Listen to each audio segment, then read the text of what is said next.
ჯორჯ სენ-პიერმა, ნამდვილმა ლეგენდამ მიწინასწარმეტყველა, რომ ილია თოფურია კარიერას UFC-ს უდაო გოუთად დაასრულებს. ეს უდიდესი ქებაა. მით უმეტეს, როცა ამას თავად ლეგენდა ამბობს. და დასძენს, რომ ესტაფეტა სწორედ ილიას გადასცა. რატომ გჭირდება დაამარცხოს 9 ბიჭი? რატომ უნდა მოხსნას სხვა ბიჭების ან ჟოზე ალდოს რეკორდი? ვის საინტერესებს? რადგან სხვავებაა. განა არ უნდა ვთქვათ, რომ ილია ყველა დროის საუკეთესოა 155-ში? ამას რატომ არ ვშვებით? ჩვენ ხომ ამას ვამბობთ იმ ბიჭზე, რომელიც ილიამ 8 წუთზე ნაკლებ დროში გათიშა. კარგი გვეყვა ახლა 155-ზე ვისაუბროთ. და უნდა გავაკეთოთ იმისთვის, რომ ილიაზე ითქვას 155 პუნქტშიც ყველა დროის საუკეთესოაო. გონი რომ ეს სტატუსი ამჟამად ჰაბიბს ეკუთვნის. ვიცი მესმის. უფრო ჰარდკორის მოყვარული უფროსი ასაკის ბიჭები BJP-ს ახსენებენ. მაგრამ ვფიქრობ ამ შედარებაში ჰაბიბი მოიგებს.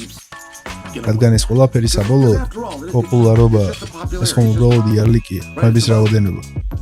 რა გააკეთა ჰაბიბმა ისეთი, რაც ილიამ უნდა გააკეთოს. სხვათა შორის არ მგონია, რომ ეს მხოლოდ ტიტულის დაცვა იყოს. ვფიქრობ ეს არის გამარჯვების გზა, თუ როგორი იმარჯვება. ვფიქრობ ეს დომინირებაა. და შეიძლება დაგიშვათ ერთი ძალიან საინტერესო კითხვა. შეიძლება ილია იყოს გოუთი იმავე დროს, იმავე ეპოქაში, რომელშიც არის ისლამი. თუ ეს ორი არასდროს შეხვდება ერთმანეთს. ნახეთ, რამდენად შთამბეჭდავია, რაც ილიამ გააკეთა. მაგრამ განა არ უნდა ითქვას, რომ ისლამმაც იგივე გააკეთა.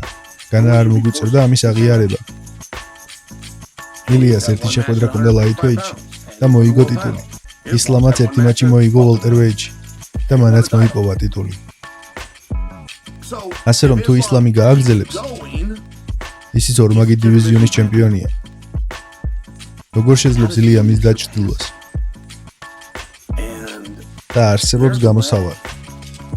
პირველ რიგში ისლამს წაგება აქვს. რა გსურთ ამასთან დაკავშირებით თქვათ? გინდათ რომ ამაში დაადანაშაულოთ? თუ გსურთ ისე მოიგცეთ, თითქოს ეს მის სიდიადეზე არ მეტყველებს და მხოლოდ იმ ერთ კონკრეტულ მომენტში შეცდა. რა გინდათ რომ გააკეთოთ? საბოლოოდ მაინც მოგიწევთ თქვათ, მას წაგება აქვს, ილიას კი არა. ის ქრონოლოგიას ხომ გახსოვთ? ილია ამ წონაში იმისთვის ამოვიდა, რომ ისლამი გამოეწვია. ისლამმა საჯაროდ თქვა უარი ამ ბრძოლაზე და 70-ში ავიდა. სხვათა შორის ეს განცხადება ისლამთან ურთიერთობის ფასად დამიჯდა. არ მახსენდება ეს ამბავი თქვენთვის ოდესმე მეთქეს. ისლამს არ მოსწონს, რომ ამ განცხადებას ვაკეთებ, მაგრამ ეს განცხადება 100%-ით შეესაბამება იმას, რაც რეალურად მოხდა. ისლამი 155 ფუნტის ჩემპიონი იყო. მაშინ ის უკვე 170-ში ასვლას ფიქრობდა. მაგრამ ეს არ გააკეთა. ხოლო ილიამ კამარი დატოვა და ამ წონაში ამოვიდა. მან არც იცოდა, რომ ისლამი წასვლას აპირებდა. აბსოლუტურად დარწმუნებული იყო იმაში, რომ უნდა შეხვედროდა და დაემარცხებინა ისლამი. და ეს არის ის, რის გაკეთებასაც ილია ცდილობდა. სოციალურ ქსელებშიც მაქსიმალურად აქტიურობდა. ყველაფერი გააკეთა. ისლამს ისე მიაწვა, რომ ჰაბიბიც კი აიძულა პასუხი გაეცა. ჰაბიბმა კი თქვა, ჩვენ მასთან ბრძოლას არ ვაპირებთ, რადგან ის 155-ის მებრძოლი არ არის. მან ჯერ რაღაც უნდა გააკეთოს. ვინმეს ვინც რეიტინგში აიჭუბოს და მე არ არის პრობლემაო, მაგრამ ახლა შენ რეიტინგში არ ხარო. ეს იყო მათი პოზიცია. მაგრამ თუ სხვა არაფერი გვაქვს, თუ ეს ბიჭები ერთმანეთს არასდროს შეხვდებიან, ჩვენ მოგვიწევს იმ ფაქტთან დაბრუნება, რომ ერთმა სცადა ამის გაკეთება. მზად იყო და თქვა, შემიძლია დაგამარცხო. მეორემ კი თქვა, არ ვაპირებ შენთან ბრძოლასო. ჩვენ იძულებულნი ვართ ვაღიაროთ.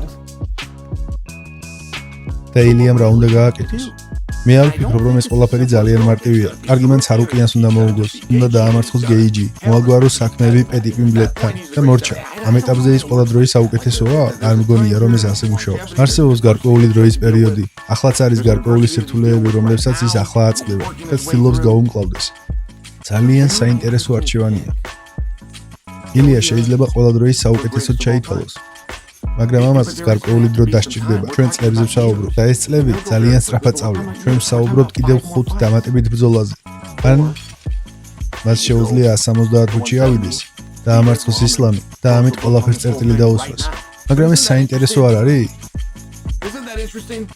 ჩვენ ილიას ჯერ არ უწოდებთ ყველა დროის საუკეთესოს, მაგრამ ამ სტატუსს ვაძლევთ ბიჭს, რომელიც ილიამ დაანოკაუტა. ასე რომ თუ თქვენ საუბრობთ იმაზე, ის რომ ყველა დროის საუკეთესო გახდეს, მას უნდა ჰქონდეს ხანგრძლივი კარიერა. ამისთვის მას გამძლეობა სჭირდება. თუმცა მეორე გზაც არსებობს. უბრალოდ დაამარცხოს ისლამი. მეთანხმებით? იმიტომ რომ ბევრი თქვენგანი არ მეთანხმება. გამუდმებით მესმის როგორ საუბრობ ჯორდანზე, რომ მას 6 ბეჭედი აქვს. რა საჭიროა 6 ბეჭედის ქონა იმისთვის, რომ საუკეთესო იყო? რისთვის? ის ან იყო საუკეთესო, ან არა. საკმარისად ერკვევით იმაში, რასაც უყურებთ, იმისთვის რომ დაადგინოთ, ვინ არის საუკეთესო. თუ უბრალოდ რეზიუმეებს კითხულობთ, ძალიან დიდი სხვაობაა იმაზე საუბარი, თუ ვის ქონდა უკეთესი კარიერა. ბევრად უფრო ადვილია შედარებით დაბალი ინტელექტის მქონე ადამიანისთვის. შეიძლება დაბალი IQ ჰქონდეს. ვერ გაიაზრო რას უყურებ და შემდეგ რეზიუმეს კითხვა დაიწყო. და მოიქცე ისე თითქოს ძალიან ჭკვიანი ხარ, რადგან ეს ყველაფერი დამახსოვრებული გაქვს. ეს იგივე არ არის შეგეძლოს მებრძოლისთვის ყურება და თქმა, ეს ყველა დროის საუკეთესოა, რადგან ამჭამიდელი ყველა დროის საუკეთესო ჟორჟ სენ-პიერი პროგნოზირებს, რომ ეს სტატუსი ილიას შეხვდება. ეს ძალიან დიდი კომპლიმენტია. რა უნდა გააკეთოს ილიამ? დარჩეს დაუმარცხებელი და 155 ფუნტზე იდომინიროს? ამით შესაძლოა ყველაფერი გამოვიდეს, მაგრამ ეს არ არის გარანტია. გარანტია გინდათ? დაივიწყეთ ის ხუთი ბრძოლა. აი გარანტია. დაამარცხოს ისლამი. ახლავე.